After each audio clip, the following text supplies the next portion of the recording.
In this quick tutorial, I will show you how to manually upload your Windows 10 or 11 log files to our database.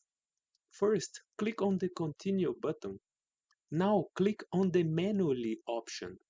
Next, click on Upload the Files Application and System (EVTX) and copy the path to the log files. Now open the Windows Explorer and click on the address bar.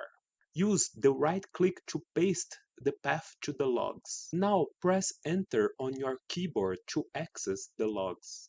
To copy both files, hold Ctrl on your keyboard and click on each one. Use the right click to copy the files and right click on the Start button.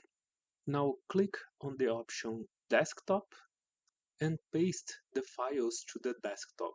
Confirm that you want to copy the files and make sure that the option Do this for all current items is selected. Now return to the web page and click on Click here to upload the files. Once again, hold Ctrl and click on each file to select both of them. And now you just need to fill out the form and submit the logs.